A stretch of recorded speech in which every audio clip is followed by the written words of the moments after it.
Hello hi welcome to you home education. आप सभी का होम एजुकेशन में स्वागत है। आज हम पढ़ने वाले हैं आयरन, जिसे हिंदी में कहा जाता है लोहा।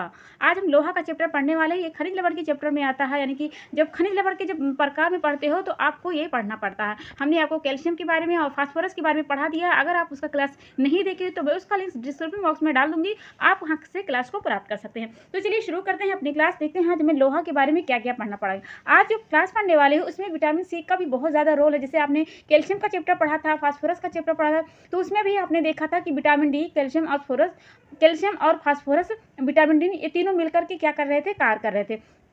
ठीक उसी तरह इसमें भी आपको पढ़ना पड़ेगा विटामिन सी के बारे में। इसमें देखेंगे कि विटामिन सी और आयरन का क्या क्या यहाँ पे रोल होता है। तो चलिए क्लास को शुरू करते हैं। पहले हम आपको जब बता देते हैं कि आयरन होता क्या है। तो आयरन एक प्रकार का खनिज लवण होता है, यानी कि खनिज लवण के प्रकार में आता है। यह आपको सेहतमंद बनाने रखने के लिए क्या करता है, एक महत्वपूर्ण ही भूमिका निभाता है। आयरन के बिना जो हमारा शरीर होता है, शरीर के कई जो फंक्शन होते हैं, अगर इसकी कमी हो गई है तो आपका जो शरीर होगा, जो फंक्शन कर रहा है वो बिगड़ जाएगा। ठीक है, यानी कि देखो आप सांस लेते हो, सभी सांस की तरह ही आपका क्या होता है, शरीर का जो भी पोषक तत्व होते हैं, मतलब देखो आप सांस लेते हो, सांस क्या लेते हो, आप ऑक्सीजन लेते हो। तो जो ऑक्सीजन को आपके शरीर में ट्रांसफर, यानी कि पूरा इधर से उधर चलाने की जो क्रिया करता है, आपका ब्लड ही करता है। तो यह आयरन क्या करता है, आयरन ही आपको जो ऑक्सीजन होता है, ऑक्सीजन को इधर उधर पहुंचाता है। ठीक है, कि हमने आपको यहाँ पे बताया यह है कि जो आयरन की कमी हो गई है तो उसमें सामान्यतः क्या देखा जाता है कि जो लाल रक्त की कोशिकाएं होती हैं, उनका जो स्तर होता है ना, वो गिर जाता है। ठीक है, तो हीमोग्लोबिन का उत्पादन करने के लिए जो आयरन होता है सबसे बड़ा महत्वपूर्ण कार्य करता है, यानी कि आयरन के द्वारा ही जो आपका हीमोग्लोबिन होता है वो निर्माण होता है। क्यों होता है, क्योंकि हीमोग्लोबिन दो शब्दों से मिलकर बना होता है। हीम को कहा जाता है आयरन, ग्लोबिन को कहा जाता है प्रोटीन यानी कि हीमोग्लोबिन एक टाइप ऑफ प्रोटीन होता है। तो अब यहाँ पे जो लिखा, पहले हम आपको बता देते हैं कि इसकी कमी से आपको क्या हो जाएगा। तो हीमोग्लोबिन की कमी से आपके शरीर में रक्त अल्पता हो जाएगा। ठीक है, देखो अगर आपके शरीर में विटामिन सी की भी कमी हो गई है तो भी आपको क्या हो जाएगा, लोहा की कमी हो जाएगी। ठीक है, यानी कि अगर आपके शरीर में विटामिन सी की कमी हो गई, यानी कि विटामिन सी का स्रोत आप नहीं खा रहे हो, तो क्या हो जाएगा, जो शरीर में लोहा होता है ना, उसका अवशोषण नहीं हो पाएगा। यानी कि जितना आपने लोहा खाया है ना, वो आपके शरीर में कहीं पे अवशोषण नहीं हो पाएगा। जितना आपने खाया है वो मल के द्वारा ही बाहर निकल जाएगा। ठीक है, तो अगर आपके शरीर में विटामिन सी की मात्रा सही से है तभी आपका जो लोहा होता है उसका अवशोषण हो पाएगा। अगर नहीं अवशोषण हो पाएगा तो जो हीमोग्लोबिन होता है वो नहीं बन पाएगा, और हीमोग्लोबिन का अगर कमी हो गई तो आप तो जानते ही हो कि आप क्या हो जाएगा, एनीमिया हो जाएगा। यानी कि आपके शरीर में अगर लोहे की कमी हो गई है तो आपको एनीमिया यानी कि रक्ताल्पता यानी बीमारी हो जाएगी। ठीक है, तो सामान्यतः ये याद रखे रहना कि आयरन की कमी से क्या होता है। तो आयरन की कमी से आपको खून की कमी, ब्लड की कमी, रक्तकाल्पता, एनीमिया जैसी बीमारियां हो जाती हैं। लेकिन जो भारत के लोग होते हैं, भारत में इसकी जो कमी होती है ज़्यादा दिखाई जाती है। क्यों, क्योंकि जो विटामिन सी होता है ना, उसको लोग ज़्यादा सेवन नहीं करते हैं। तो जो विटामिन सी का सेवन नहीं करेंगे तो जितना आपने आयरन खाया, जितना आपने लोहा खाया है ना, वो आपके शरीर में अवशोषण नहीं हो पाएगा। तो जब चाहे जितना आपने आयरन खा लिया, चाहे जितना लोहा आपने खा लिया है, जब आपने विटामिन सी ही नहीं खाया है तो जितना भी खाया वो बेकार है। तो इसलिए जितना मात्रा में विटामिन सी खाना चाहिए उतना आपको खाना चाहिए, तभी आपका जो लोहा होता है उसका जो जितना आपने लोहा आपने खाया है वो आपके शरीर में लग पाएगा। ठीक है, तो आपने यहाँ पे देखा कि विटामिन सी और आयरन कितना ज़्यादा मतलब दोनों के लिए ज़रूरी है। ठीक है, अब यहाँ पे देखिएगा लिखा है 100% में से 70% आयरन रक्त में पाया जाता है। ठीक है, यानी कि 100% में से, देखो आपने पढ़ा था खनिज लवण का पहला चैप्टर पढ़ा था, तो उसमें हमने आपको बताया था कि 100% में जितना 96% होता है वो ले लेता है कार्बोहाइड्रेट, आपका प्रोटीन ले लेता है, आपका फैट ले लेते हैं, यानी कि ये तीनों चारों ले लेते हैं। बाकी जो 4% होता है, 4% में से जो 2% होता है वो ले लेता है कैल्शियम। बाकी जो 2% होता है वो अदर जो खनिज लवण होते हैं, यानी कि अदर जो मिनरल होते हैं उसमें काउंटिंग होते हैं। तो जो 2% बचा नहीं है, उसमें जो 1% होता है वो ले लेता है फास्फोरस। ठीक है, यानी 4 में से 2 ले लिया कैल्शियम और फिर 2 बचा तो 2 में से 1 ले लिया क्या, फास्फोरस। बाकी जो 1% होता है, एक ये सारे आयरन होते हैं, ये जितने सारे खनिज लवण होते हैं, मिनरल होते हैं, आ जाते हैं। ठीक है, जिससे हो गया आपका आयरन हो गया, आपका मैग्नीशियम हो गया, आपका आयोडीन हो गया, जिंक हो गया, जितने सारे बचते हैं परसेंटेज में। तो यहाँ पे देखिएगा लिखा 100% में, यानी कि जो जितने जितने मतलब कि जो एक एक में आते नहीं हैं, एक में से जो 100% होता है, 100% में से 70% आपका पाया जाता है रक्त में, यानी कि आपका खून में ही क्या होता है, आयरन पाया जाता है। बाकी जो 25% होता है वो आपके यकृत में पाया जाता है। उसके अलावा पाया जाता है अस्थि मज्जा जो होता है वहाँ पे पाया जाता है, ठीक है। और 5% कहाँ पाया जाता है, आपकी मांसपेशियों में पाया जाता है। यहाँ से आपसे क्वेश्चन में पूछ लिया गया है कि जो 100% में से 70% कहाँ पाया जाता है आयरन, तो आपके हीमोग्लोबिन यानी कि आपके रक्त में पाया जाता है। अगर आपके शरीर में हीमोग्लोबिन की यानी कि आपके शरीर में आयरन की कमी हो गई है तो आपको सांस लेने में यानी कि जो ऑक्सीजन की इधर उधर पहुंचाने में जो मदद करता है वो आपका लाल रक्त कोशिकाएं नहीं पहुंच। देखो ब्लड के द्वारा ही आपका जो पोषक तत्व होता है, जो जितने सारे न्यूट्रिशन होते हैं वो आपके शरीर में पहुंचते हैं, ठीक है। देखो आपने खाया, कार्बोहाइड्रेट खाया, आपने प्रोटीन्स खाया, आपने फैट खाया, आपने बहुत सारा न्यूट्रिशन खाया है। तो आप तो पढ़ते यही हो ना कि फैट जा कर के आपके यहाँ पे पचता है, छुट्टी याद में पचता है, या फिर कार्बोहाइड्रेट आपके मुख से ही पचना शुरू कर देता है।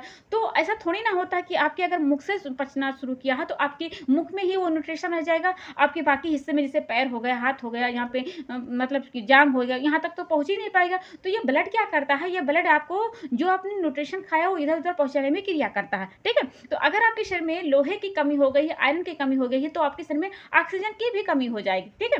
तो यहाँ पे देखिए लिखा है एक प्रौढ़ व्यक्ति को 70 केजी वजन वाले में आयरन 70 केजी वजन वाले आयरन की मात्रा कितनी होनी चाहिए, 4.5 GmG होनी चाहिए। यानी कि कोई व्यक्ति है, प्रौढ़ व्यक्ति है, उसका वजन 70 किलो है, तो उसके शरीर में आयरन की जो मात्रा होनी चाहिए वो होनी चाहिए 4.5 GmG होनी चाहिए, ठीक है। होती है यानी होनी चाहिए, ठीक है। देखो सामान्यतः क्या होता है, आयरन की कमी ऐसा नहीं हो जाएगा कि आपकी चोट लग जाएगी तो जो ब्लड निकलता है तभी, मतलब जितना पुरुषों में कमी देखी जाती है उतना मतलब महिलाओं में तो और ज़्यादा हो देखी जाती है। महिलाओं की जो ब्लीडिंग होती है, उसके अलावा जब ऑपरेशन होता है, ठीक है, ये सब जब प्रसव प्रक्रिया होती है तो महिलाओं में जो आयरन की कमी होती है बहुत ज़्यादा देखी जाती है। क्यों देखी जाती है, क्योंकि आयरन उनके शरीर में बहुत ज़्यादा निकल जाता है, चाहे वो प्रसव में हो, चाहे जब ऑपरेशन हो रहा है, किसी भी मतलब वजह से ऑपरेशन हो रहा है, या फिर उसको कोई दिक्कत है, शरीर में दिक्कत है, या फिर वो बच्चा उसके पेट में इसलिए प्रसव इसलिए ऑपरेशन करवा रही है, या फिर उसका जो पीरियड्स होता है, पीरियड्स में भी बहुत ज़्यादा ब्लड्स गिर जाते हैं, या फिर कहीं अचानक से उसको एक्सीडेंट हो गया। तो जो महिलाएं होती हैं, महिलाओं में आयरन की जो कमी होती है बहुत ज़्यादा देखी जाती है पुरुषों के मामले में, ठीक है। अब आगे बात करते हैं। यहाँ पे देखिए लिखा है महिलाओं में हीमोग्लोबिन की मात्रा कितनी होनी चाहिए। यानी कि अगर आपसे पूछा जाए कि जो महिलाएं होती हैं उनमें हीमोग्लोबिन की मात्रा कितनी होनी चाहिए, तो उनमें होनी चाहिए 13.5 से लेकर के 17.5 जो mg होनी चाहिए पर 100 के हिसाब से है। तो आपसे पूछा जाएगा कि महिलाओं में हीमोग्लोबिन की मात्रा कितनी होनी चाहिए, तो 13.5 से लेकर के 17.5 mg होना चाहिए, ठीक है। अब पुरुषों में वही कितना होना चाहिए, तो पुरुषों में होना चाहिए 12.5 से लेकर के 15.5 mg होनी चाहिए। देखो महिलाओं में ज़्यादा है, वहीं पर पुरुषों में कम है, क्योंकि महिलाओं को ज़्यादा ज़रूरत होती है, ठीक है। अब आगे बात करते हैं। अब अगला बात करते हैं लोहे के कार्य के बारे में। यानी कि आपके शरीर में जब लोहा जाता है, सही प्रकार से जितना अवशोषण होना चाहिए, जो सही मात्रा में जितना उसका अवशोषण होना चाहिए, अगर वो हो रहा है तो लोहा किस किस फील्ड में जाकर के वो अपना कार्य करता है। यहाँ पे सबसे पहले ही देखते हैं कि ऑक्सीजन का ये जो वाहक होता है, यानी कि जो ऑक्सीजन होता है, कार्बन डाइऑक्साइड होता है, इनका वाहक होता है। यानी कि ऑक्सीजन को, कार्बन डाइऑक्साइड को सही मैनेज में अपने शरीर में इधर उधर करने की यह क्रिया करता है। अभी हमने पीछे ही बताया है कि अगर आपके शरीर में आयरन की कमी हो गई है तो क्या हो जाएगा, जो ऑक्सीजन होता है, ऑक्सीजन आपके शरीर में इधर उधर नहीं हो पाएगा, ठीक है। तो ऑक्सीजन का जो वाहक होता है वो क्या होता है, लोहा ही होता है, यानी कि आयरन ही होता है, ठीक है। अगर आपसे पूछा जाए तो आप आसानी से इसको बता सकते हो, ठीक है। अब यहाँ पे देखिएगा लिखा है यह रक्त में हीमोग्लोबिन तथा मांसपेशियों में मैग्लोबिन के रूप में होता है। यानी कि जो लोहा होता है वो आपके रक्त होता है, रक्त में किस रूप में होता है, तो रक्त में होता है हीमोग्लोबिन के रूप में होता है। लेकिन जो आपकी मांसपेशियाँ होती हैं, मांसपेशियाँ में वही उसका नाम चेंज हो जाता है, उसे कहा जाता है मैग्लोबिन कहा जाता है, ठीक है। तो आपसे अगर पूछा जाए कि मैग्लोबिन का कार्य क्या होता है, तो मैग्लोबिन का कार्य होता है जो ऑक्सीजन होता है, ऑक्सीजन को संग्रहित करना होता है, ताकि जो मांसपेशियाँ होती है अपने जो गति होता है, अपना जो संचार होता है, जो अपनी क्रिया होती है वो आसानी से कर सके। तो लोहे का जो नाम होता है अलग अलग क्षेत्र में अलग हो जाता है। देखो लोहे को आयरन भी कहा जाता है, लोहे को हीमोग्लोबिन कहा जाता है, लोहे को ही क्या कहा जाता है, मैग्लोबिन, यानी कि मैग्लोबिन भी कहा जाता है। यहाँ पे मैग्लोबिन रहेगा, यहाँ पे मैग्लोबिन नहीं ना मैग्लोबिन रहेगा, ठीक है। तो आपसे अगर पूछा जाए कि मैग्लोबिन किस रूप में यानी कि क्या कार्य करता है, तो मैग्लोबिन कार्य करता है जो ऑक्सीजन होता है उसको संग्रहित करता है, ठीक है। उसके अलावा ये करता क्या है जो संग्रहित करता है, तो संग्रहित इसलिए करता है ताकि जो आपकी मांसपेशियां होती हैं सही तरीके से कार्य कर सके, सही तरीके से गति कर सके। और जो हीमोग्लोबिन होता है, हीमोग्लोबिन को तो आप तो सही से जानते ही होंगे कि हीमोग्लोबिन का कार्य क्या होता है। अगर आपके शरीर में हीमोग्लोबिन की कमी हो गई है तो आपको एनीमिया हो जाएगा, ठीक है। तो एनीमिया हो जाएगा तो आपको तो पता है एनीमिया हो जाएगा तो आपके शरीर में ब्लड की कमी हो जाएगी, ठीक है। तो हीमोग्लोबिन क्या करता है, जो ऑक्सीजन होता है, ऑक्सीजन को फेफड़े से लेकर के जो कोशिकाएं होती हैं उसमें पहुंचाने का यह कार्य करता है, ठीक है। तो अगर आपसे पूछा जाए कि हीमोग्लोबिन क्या करता है, तो हीमोग्लोबिन का कार्य बहुत ज़्यादा ये होता है कि जो ऑक्सीजन होता है, ऑक्सीजन को जो फेफड़े होते हैं वहाँ पे ले जाता है, उसके बाद में जो कोशिकाएं होती हैं वहाँ तक उसको पहुँचाने का कार्य होता है। आसानी से आप यहाँ तक समझ गए होंगे कि ऑक्सीजन इधर उधर निर्वाह करता है, उसके अलावा जो हीमोग्लोबिन और मैग्लोबिन का कार्य क्या होता है। अब यहाँ पे देखिएगा लिखा है लोहा बीटा कैरोटीन को विटामिन ए में परिवर्तन करने में भूमिका निभाता है। देखो आपने विटामिन ए का चैप्टर पढ़ा होगा तो वहाँ पे हमने आपको बताया था कि जो विटामिन ए होता है, विटामिन ए का रासायनिक नाम आपने क्या बताया था, यानी कि हमने आपको क्या बताया था, रेटिनॉल होता है, ठीक है। तो अगर आपसे पूछा था कि विटामिन ए का रासायनिक नाम क्या होता है, तो रेटिनॉल होता है। रेटिनॉल आप डायरेक्ट नहीं खाते हो, आपको खाना पड़ता है कैरोटीन खाता, मतलब कि विटामिन ए का पूर्वगामी रोग यानी कि प्रोविटामिन कहा जाता है, उसे कहा जाता है रेटिनॉल को। यानी कि अगर आपको विटामिन ए का खाना है तो आपको खाना पड़ेगा कैरोटीन खाना पड़ेगा, ठीक है। तो कैरोटीन खाते हो तो कैरोटीन भी बहुत प्रकार के होता है, जैसे कि अल्फा होता है, बीटा होता है, गामा होता है, ठीक है। यानी 3 प्रकार के होता है, हमने आपको बताया था। अगर आपने क्लास को नहीं देखा तो मैं उसका लिंक डिस्क्रिप्शन बॉक्स में उसका भी लिंक डाल दूंगी, आप वहां से क्लास को प्राप्त कर लेना। विटामिन ए यानी कि कैरोटीन 3 प्रकार के होते हैं, एक को कहा जाता है अल्फा कैरोटीन, दूसरे को कहा जाता है बीटा कैरोटीन, तीसरे को कहा जाता है गामा कैरोटीन। तो आप जो तीनों प्रकार होता है कैरोटीन का वो आप स्रोत में ग्रहण नहीं करते हो, सिर्फ एक को करते हो, यानी कि जो बीटा कैरोटीन होता है उसी को आप करते हो। बीटा कैरोटीन से ही आपको रेटिनॉल का निर्माण होता है, यानी कि रेटिनॉल ही बनता है, ठीक है। तो जो रेटिनॉल बनने में प्रक्रिया करता है बीटा कैरोटीन, वो वह कौन करता है, तो आपका लोहा करता है, ठीक है। यानी अगर आपके शरीर में लोहे की कमी हो गई है तो भी आपको जो विटामिन ए होता है उसकी भी कमी हो जाएगी। यानी कि जो विटामिन ए की कमी से क्या होता है, आपके शरीर में रतौंधी हो जाती है, यानी कि आपकी जो ब्लेंडर्स यानी कि जो दिखने की जो क्षमता होती है उसकी कमी हो जाएगी, ठीक है। तो जो बीटा कैरोटीन होता है, बीटा कैरोटीन ही आपको रेटिनॉल प्राप्त करता है, यानी कि रेटिनॉल ही बनता है। जो केराटिन होता है उसको बनने में कौन भूमिका निभाता है, तो आपका ये लोहा भूमिका निभाता है, ठीक है। यानी कि बीटा कैरोटीन से जो रेटिनॉल बनता है तो वो कौन कार्य करता है, वो करता है लोहा। अब यहाँ पे देखिएगा लिखा है कोएंजाइम के रूप में कार्य करता है। आपको ये याद रखे रहना है कि कोएंजाइम उसे कहा जाता है जो अपना कार्य करे और दूसरों भी कार्य करे, उसे कहा जाता है कोएंजाइम। तो आपने अभी तक यही पीछे पढ़ा किया विटामिन सी में जाकर के कार्य करता है, वहीं पे जाकर के ये बीटा कैरोटीन यानी कि विटामिन ए में जाकर के कार्य करता है। उसके अलावा जो इन्फ्लेमेटरी बाउल डिजीज होता है, यानी कि जो पाचन संबंधित बीमारी होती है उसमें भी जाकर के कार्य करता है। यानी कि हमने 2-3 का नाम बताया यहाँ पे ना, तो उसे कहा जाता है, मतलब जो सह एंजाइम होते हैं तो जो अपना कार्य करते हैं दूसरों का भी कार्य करते हैं, उसे ही कहा जाता है आपका ये कोएंजाइम कहा जाता है। तो कोएंजाइम याद रखे रहना, जो भी न्यूट्रिशन होते हैं, जो भी अपना कार्य करते हैं दूसरे के कार्य करते हैं, उसे कहा जाता है कोएंजाइम। तो याद रखे रहना। अब अगली बात करते हैं, यहाँ पे देखिएगा लिखा है, अब यहाँ पे देखिए लिखा है हीमोपाइसिस, एक लिखा है एंथ्रोपाइसिस। अब यह क्या होता है, ये आपने ये बहुत सारे एग्जामों में ये वर्ड पढ़ा होगा कि हीमोपाइसिस और एंथ्रोपाइसिस क्या होता है। तो हम आपको बताते हैं कि हीमोपाइसिस क्या होता है। देखो आप सभी जानते हो कि आपके शरीर में आरबीसी यानी कि रेड ब्लड सेल होता है। आप ये भी जानते हो कि हीमोग्लोबिन होता है। तो हीमोग्लोबिन और आरबीसी यानी कि यह वो प्रक्रिया होता है हीमोपाइसिस, जो आरबीसी होता है यानी कि रेड ब्लड सेल होता है। आपने देखा होगा कि रेड ब्लड सेल का जो जीवन काल होता है वो कितना होता है, 120 दिन होता है। तो जो 120 दिन का होता है ये समय अपना पूरा कर लेता है ना, तो ये विघटन हो जाता है। किस रूप में हो जाता है, हीमोग्लोबिन में जाकर के ये विघटन हो जाता है, ठीक है। नहीं, जो रेड ब्लड सेल होता है तो ये बदल जाता है, अपना 120 दिन पूरा करने के बाद हीमोग्लोबिन में बदल जाता है। उसके बाद में क्या हो जाता है, हीमोग्लोबिन जाकर के जो अस्थि मज्जा होता है वहाँ पे जाकर के ये नए बन जाते हैं। सामान्यतः हम आपसे ये कहना चाहते हैं कि जो आपके शरीर में आरबीसी होते हैं यानी कि रेड ब्लड सेल होते हैं, इनका समय क्या होता है, तो इनका समय होता है 120 दिन होता है।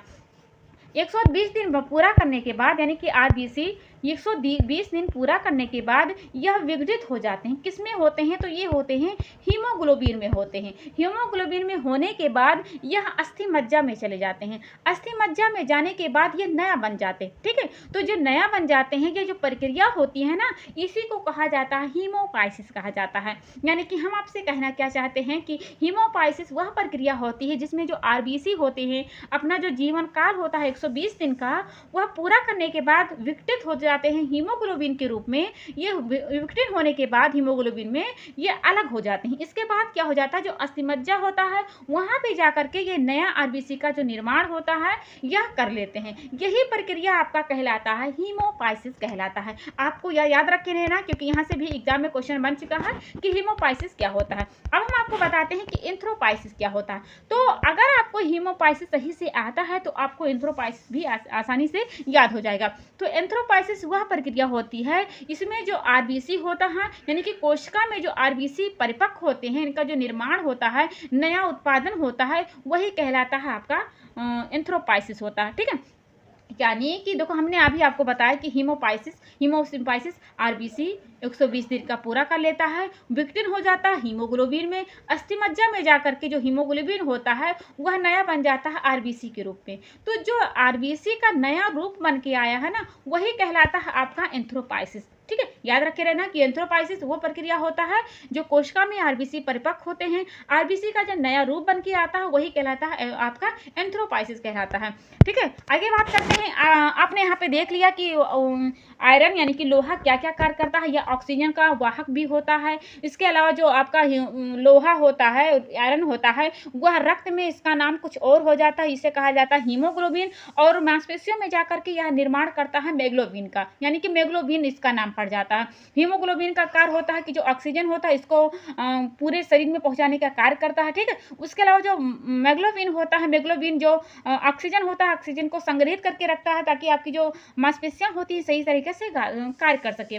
उसके अलावा हमने आपको बताया लोहे के कार्य में कि यह कोएंजाइम के रूप में कार्य करता है। उसके अलावा जो बीटा कैरोटीन होता है, बीटा कैरोटीन का जो नाम क्या होता है, बीटा कैरोटीन को जो निर्माण यानी कि रेटिनॉल या कैरोटीन में बदलने की प्रक्रिया क्या करता है, यह आपका लोहे करता है। ठीक है, अब हम यहाँ पे बात करने वाले हैं आयरन की कमी। तो आयरन की कमी आप सभी जानते हो कि अगर आपके शरीर में आयरन की कमी हो गई है तो क्या होगा। आयरन की कमी वैसे तो सामान्यतः हर किसी को देखने को मिलती है। अगर आपके शरीर में जो सामान्य स्तर होता है ब्लड का, अगर उसकी कमी हो गई है तो क्या हो जाएगा, आपकी शरीर में आयरन की कमी होगी। यानी कि शुरुआत में जो आयरन की कमी होती है बहुत ही मामूली लक्षण होते हैं, शायद उन्हें आप पहचान नहीं पाएंगे, पर जैसे जैसे आपके शरीर में आयरन की कमी बढ़ते जाएगी आपका एनीमिया जो होता है गंभीर अपना रूप दिखा देता है। यानी कि जो इसकी लक्षण होगा ना वो बहुत जल्दी जल्दी पनपने लगेंगे। ठीक है, तो अगर आपके शरीर में आयरन की जब पहले शुरू में लक्षण दिखाई देंगे तो आपके शरीर में पहले जीभ की सूजन होगी, आपका शरीर जो लाल हो जाएगा, उसके अलावा नाखून होते हैं इनका कमजोरी दिखेगा, भूख नहीं लगेगा, बेहोशी रहेगी, सर दर्द, चक्कर, ये तो सामान्यतः हर बीमारी में देखने को मिलता है। उसके अलावा जो ये चरण होगा ना बहुत जल्दी तीव्र बढ़ता चला जाएगा। ठीक है, अब सबसे पहले जानते हैं आयरन की कमी का सबसे पहले नाम आता है माइक्रोसाइटिक एनीमिया। माइक्रोसाइटिक एनीमिया आपने कहीं ना कहीं जरूर पढ़ा होगा। तो आपने पढ़ा है विटामिन बी के चैप्टर में, यानी कि विटामिन B6 के चैप्टर में, जिसका रासायनिक नाम होता है पायराडॉक्सिन होता है। अगर आपके शरीर में पायराडॉक्सिन की कमी हो गई है तब भी आपको माइक्रोसाइटिक एनीमिया होगा। लेकिन आप यहाँ भी याद रखे रहना कि माइक्रोसाइटिक एनीमिया, अगर आपके शरीर में आयरन की कमी हो गई है तो आपको माइक्रोसाइटिक एनीमिया होगा ही होगा। ठीक है, एक प्रकार की आयरन की कमी होता है शरीर में। अगर आयरन की कमी हो गई है ना, कमी की वजह से जो एनीमिया तब होता है जब आपकी हीमोग्लोबिन का उत्पादन होता है ना, वह शरीर सही प्रकार से जो उसकी मात्रा होती है, जो उसकी स्रोत होता है, अगर आपने सही ग्रहण नहीं किया है तो जो आयरन की कमी यही दिखाई देती है कि आपके शरीर में चक्कर, बेहोशी ये सब लगा रहेगा। यहाँ पे देखिए लिखा है विटामिन सी तथा विटामिन ए की कमी से जो लोहे का अवशोषण होता है वो कम करते हैं। ठीक है, तो वही बात है कि हमने आपको पीछे बताया कि अगर आपके शरीर में विटामिन सी का सही से स्रोत नहीं मिल रहा तब भी जितना भी आपने विटामिन आयरन लोहा खाते हो आपके शरीर में नहीं लग पाएगा। तो विटामिन सी और विटामिन ई का मतलब विटामिन ई और विटामिन सी अगर आपके शरीर में नहीं है तो आपका जो लोहा होता है उसका सही तरह से अवशोषण नहीं हो पाएगा। लोहे की कमी से जो ऑक्सीजन होता है उसका जो संवहन होता है वो नहीं हो पाएगा। यानी कि अगर आपके शरीर में लोहा नहीं है, यानी कि आयरन नहीं है, तो जो आरबीसी होता है यानी कि जो रेड ब्लड सेल होता है वो जो ऑक्सीजन होता है आपके फेफड़े में आपकी जो जितनी सारी कोशिकाएँ होती हैं वहाँ तक नहीं पहुँचा पाएगा। तो जो लाल रक्त कोशिकाओं के द्वारा ही आपका जो ऑक्सीजन होता है इधर-उधर पहुँचता है। तो जब आपके शरीर में आयरन की कमी हो गई यानी कि हीमोग्लोबिन की कमी हो गई या रेड ब्लड सेल की कमी हो गई है तो कैसे पहुँचा पाएगा? तो ऑक्सीजन का कार्य क्या होता है? यही करता है यानी कि आयरन ही करता है। ठीक है? तो आप याद रखे रहना कि अगर आपके शरीर में आयरन की कमी हो गई है तो माइक्रोसाइटिक एनीमिया विटामिन सी का जो मतलब अवशोषण होता है वो सही से नहीं हो पाएगा और लोहे की कमी अगर हो गई तो ऑक्सीजन का संवहन नहीं हो पाएगा। देखो जो आयरन की मांग होती है बहुत फील्ड में अलग-अलग तरह हो। देखो गर्भावस्था में आपने देखा होगा, गर्भावस्था में जब कोई लेडी होती हो तो शुरू मंथ में ही 2-3 मंथ के बाद ही वो आयरन का जो गोली होती है वो ग्रहण करने लग जाती है। इसके अलावा जो आयरन के स्रोत होते हैं जिससे पालक हो गए, ये सब क्या होता है आयरन ग्रहण करने में। उसके अलावा जो ऑपरेशन होती है तब भी इसकी मांग बढ़ जाती है। उसके अलावा जो बहुत सारे मतलब कमजोरी वाले व्यक्ति होते हैं उनको भी आयरन की कमी स्रोत दिखाई देती है। अब यहाँ पे देखिएगा लिखा है लोहे की रबड़ की अधिकता से क्या होता है। ठीक है, तो लोहे लवण की अगर आपने शरीर में लोहे लवण की ज़्यादा स्रोत आपने ग्रहण कर लिया है तो उसकी अधिकता क्या हो जाएगा? इसकी अधिकता से आपको होगा इंडियोपैथिक हीमोक्रोमेटिस नाम की बीमारी हो जाएगी। ठीक है, यानी कि इंडियोपैथिक हीमोक्रोमेटिस नामक आपको बीमारी हो जाएगी। यह एक प्रकार का क्या होता है? वंशानुगत बीमारी होती है। ठीक है, वैसे मतलब कि अगर आपके शरीर में लोहे की कमी हो जाएगी तब यानी कि लोहे की अधिकता आपने ज़्यादा कर लिया है तभी यह बीमारी होगी, लेकिन ये सामान्यतः होता है वंशानुगत बीमारी होती है, यानी कि पीढ़ी दर पीढ़ी ये बीमारी आती है। अब यहाँ पे देखिएगा लिखा है लोहे रबड़ की अधिकता के बारे में अगर आपको और बताना चाहिए कि जो यकृत होती है, हृदय होती है, आयरन में जो अधिकता होता है इसका ज़्यादा दिखाई देता है। यहाँ पे देखिए लिखा है अगर आपके शरीर में यकृत में जो हृदय में होता है आयरन का अधिकता हो गया है तो आपको होगा हृदयघात। अगर आपके शरीर में जो लीवर होता है यहाँ पे जाकर के जमा हो जाता है तो आपको होगा पक्षाघात। यानी कि यकृत और जो हृदय होता है यहाँ पे जो आयरन की अधिकता हो गई है ना तो आपको हृदयघात, पक्षाघात या फिर लीवर जैसी जो बीमारियां होती हैं ये सब हानिकारक बीमारियां होती हैं अगर लोहे की लेवल की जो अधिकता होता है आपने ज़्यादा ग्रहण कर लिया। ठीक है, तो कोई भी स्रोत होता है उसको प्रॉपर मात्रा में ग्रहण करना चाहिए। अगर आप ज़्यादा ग्रहण कर लोगे तभी उसकी कमी उसकी मतलब जो कमी होती है वो ज़्यादा उभर के आएगी। कमी और अधिकता दोनों ही खतरनाक होती है। अब आगे बात करते हैं इसके अवशोषण में बाधक तत्व क्या होते हैं। तो इसके अवशोषण में कैल्शियम हो गया, फास्फोरस हो गया, इमली हो गई, ऑक्जेलिक होगा, फैटिक। ऑक्जेलिक फैटिक ये होता है जो आपके छिलके वाले पदार्थ होते हैं तो उसमें ऑक्जेलिक और फैटिक एसिड की मात्रा पाई जाती है। ठीक है, जो भी छिलके वाले पदार्थ होते हैं जैसे काजू हो गया, कुछ भी हो गया तो जिसमें छिलके पाई जाती है तो उसमें होता है ऑक्जेलिक या फिर फैटिक एसिड पाया जाता है। तो अगर इनकी मात्रा ज़्यादा हो गई है तो जो अवशोषण होता है वो नहीं हो पाएगा। इसके अलावा विटामिन सी तो आप जानते ही हो। ठीक है, अगर आपके शरीर में विटामिन सी की कमी हो गई तो भी लोहे का अवशोषण नहीं हो पाएगा, वो भी याद रखे रहना। अब आगे बात करते हैं आयरन के अवशोषण में सहायक तत्व। आयरन के जो अवशोषण होता है उसमें जो सहायक तत्व सबसे पहले होता है वो होता है विटामिन सी होता है। यानी कि जो खट्टे फल होते हैं, यानी कि जो खट्टे फल जैसे साइट्रस इसमें अम्ल पाया जाता है, ठीक है, वो होते हैं विटामिन सी में जो लोहे का अवशोषण सही प्रकार से करते हैं। उसके अलावा जो आमाशय होता है, आमाशय के जो अम्लता होते हैं वो भी अवशोषण का सहायक तत्व होता है। उसके अलावा जो फ्रक्टोज होता है, फ्रक्टोज क्या होता है? कार्बोज का एक प्रकार होता है। कार्बोज का चैप्टर आपने पढ़ा होगा, उसमें 3 प्रकार के होते हैं, एक डाई होता है, मोनो होता है, पॉली होता है। तो उसमें ही आपने पढ़ा होगा फ्रक्टोज यानी कि जो फलों वाली शर्करा होती है उससे अवशोषण के जो सहायक तत्व माना जाता है। उसके अलावा यहाँ प्रोटीन भी देख सकते हो। प्रोटीन कौन सा प्रोटीन? वो भी जो सिस्टीन प्रोटीन होता है ये क्या होता है और लोहे के अवशोषण में सहायक तत्व माना जाता है। तो हमने 3-4-5 पॉइंट यहाँ पे लिख रखा है कि प्रोटीन क्या होता है, अवशोषण में सहायक तत्व माना जाता है लोहे का।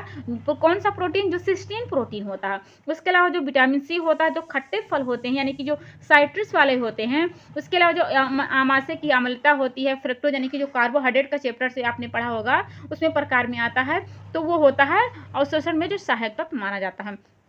अब आगे बात करते हैं आयरन के स्रोत के बारे में बात करते हैं। तो आयरन के स्रोत में अगर आपको नहीं याद आ रहा है तो जो गाढ़े पदार्थ होते हैं, गाढ़े वाले फल होते हैं, उसमें क्या होता है आयरन की मात्रा, जैसे गुड़ हो गया, खजूर हो गया, जो गाढ़े कलर के होते हैं, गाढ़े मैरून कलर के, उसमें आयरन की मात्रा भरपूर मात्रा में पाई जाती है। उसके अलावा जो भूरे रंग के होते हैं, हरे पत्तेदार सब्जियां हो गई, सोयाबीन हो गए, आटे हो गए, मूंगफली हो गई, मछली हो गई, अंडे हो गए, ठीक है, यानी कि जो वनस्पति जगत के, उसके अलावा जो प्राणी जगत के होते हैं, दोनों में प्रॉपर मात्रा में क्या होता है मतलब भरपूर मात्रा में आयरन के जो स्रोत होते हैं वो पाए जाते हैं। ठीक है, तो आपको याद रखे रहना है कि गाढ़े कलर की अगर आपसे पूछा जाए कि गाढ़े कलर में कौन से पोषक तत्व पाया जाता है, तो गाढ़े कलर में आयरन की मात्रा भरपूर में पाई जाती है। जैसे खजूर हो गया, गुड़ हो गया, आपका मुनक्का हो गया, इसमें क्या होता है आपका पाया जाता है आयरन। उसके अलावा हरे पत्तेदार आप सब्जियां भी याद रखे रहना। सोयाबीन हो गए, आटे हो गए, मूंगफली, सोयाबीन के आटे मतलब मूंगफली, मछली, अंडा, ठीक है, यानी कि वनस्पति जगत के और प्राणी जगत दोनों में ही क्या होता है पाया जाता है। लेकिन हाँ, प्राणी जगत में ज़्यादा पाया जाता है। ठीक है, यानी कि वनस्पति में थोड़ा कम, लेकिन प्राणी जगत में ज़्यादा आयरन की मात्रा पाई जाती है। आगे बात करते हैं। अब यहाँ पे देखिएगा लिखा है आयोडीन का संग्रह। देखो आपसे पूछा जाए कि आयरन की डिमांड कब बढ़ जाती है, कब घट जाती है, तो जो परसों वाला जो समय होता है उसमें जो आयरन की मात्रा होती है उसमें बढ़ा देनी चाहिए। यहाँ पे देखिएगा लिखा है कि आयोडीन का संग्रह कहाँ होता है, तो आयोडीन का संग्रह होता है रक्त में जो फेरेटिन के रूप में होता है, मांसपेशियों में मायोग्लोबिन के रूप में होता है। ठीक है, तो आपसे पूछ लिया जा सकता है कि आयोडीन का संग्रह कहाँ होता है, तो याद रख लेना कि रक्त में यह फेरेटिन के रूप में होता है। वहीं पे जब मांसपेशियों की बात होती है तो मांसपेशियों में मायोग्लोबिन के रूप में होता है। लेकिन आपसे अगर पूछा जाए कि यार किस रूप में रहता है रक्त में, तो रक्त में होता है हीमोग्लोबिन के रूप में, लेकिन मांसपेशियों में होता है मैग्लोबिन के रूप में होता है। ठीक है, तो आप यहाँ पे याद रखना है। अब यहाँ बात करते हैं उत्सर्जन और अवशोषण की बात करते हैं। तो उत्सर्जन सामान्यतः होता है मल के द्वारा होता है। ठीक है, यानी कि मल के द्वारा इसका अवशोषण, उसका उत्सर्जन हो जाता है। लेकिन अवशोषण की बात किया जाए तो छोटी आंत की जो पक्वासे होती हैं, पक्वासे में इसका जो अवशोषण होता है वो हो जाता है। लेकिन जो विटामिन सी होता है इसमें सहायक होता है। अगर आपके शरीर में विटामिन सी की मात्रा कम हो गई है तो इसका अवशोषण नहीं हो पाएगा। लेकिन हाँ, छोटी आंत के पक्वासे में इसका अवशोषण मात्रा तब हो पाएगी जब आपकी विटामिन सी इसमें सहायक हो। ठीक है, तो सामान्यतः आपने इस चैप्टर में क्या पढ़ा, आपने यही पढ़ा कि लोहा क्या करता है। लोहा सामान्यतः ये कार्य करता है कि जो आपकी रक्ताल्पता वाली बीमारी होती है, यानी कि जो आपका खून का स्तर होता है, ब्लड का स्तर होता है, उसको सही करके। देखो आपके शरीर में अगर ब्लड का स्तर कम हो गया है तो आपको चक्कर, बेहोशी ये तो लगा ही रहेगा। लेकिन उसके अलावा जो क्या होता है ऑक्सीजन होता है उसका निर्वाह नहीं हो पाएगा, यानी कि संवहन नहीं हो पाएगा। अगर आपके शरीर में ऑक्सीजन की कमी हो गई है तो आप तो जानते हैं कि अगर आपके शरीर में ऑक्सीजन की कमी हो जाएगी तो आपको मृत्यु भी हो सकती है। ठीक है, यानी कि एक खतरनाक बीमारी हो जाएगी। ठीक है, तो आपने ये क्या पढ़ा कि आयरन की कमी अगर हो गई है तो क्या देखेगा कि जो महिलाएं होती हैं इनमें ज़्यादातर आपने देखा महिलाओं में ज़्यादातर इसकी मांग होती है। क्यों होती है, क्योंकि इसमें गर्भावस्था के दौरान जो आयरन की डिमांड होती है वो बढ़ जाती हैं। उसके अलावा आप बार बार रक्तदान करते हो ना, तब भी इसकी डिमांड बढ़ जाती है।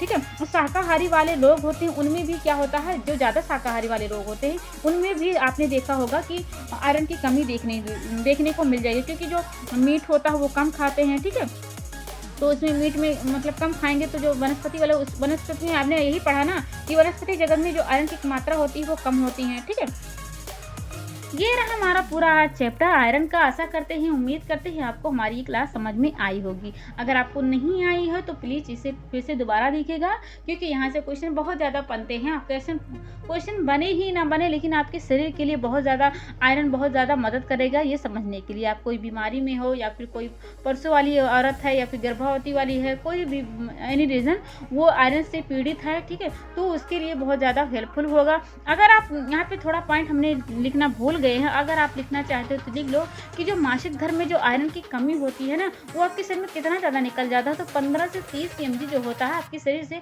बाहर निकल जाता है। लेकिन हाँ, परसों के समय में काफ़ी मात्रा में ब्लड निकल जाता है, लेकिन परसों जो मासिक धर्म होता है उसमें 15 से 30 mg निकल जाता है। ये आप याद रखें ना, क्योंकि यहाँ से एक बार क्वेश्चन बन चुका है कि कितना निकल जाता है, तो 15 से 30 mg निकल जाता है। अपनी क्लास यहीं पे ख़त्म करते हैं। आशा करते हैं आपको हमारी क्लास समझ में आई होगी। आप यहाँ तक पहुँच गए और अभी तक आपने मेरे चैनल को लाइक और सब्सक्राइब नहीं किया है तो प्लीज़ इसे लाइक और सब्सक्राइब भी कर दीजिएगा। हम क्लास को यहीं पे ख़त्म करते हैं। मिलते हैं कल एक नई क्लास में, तब तक के लिए take care and bye bye.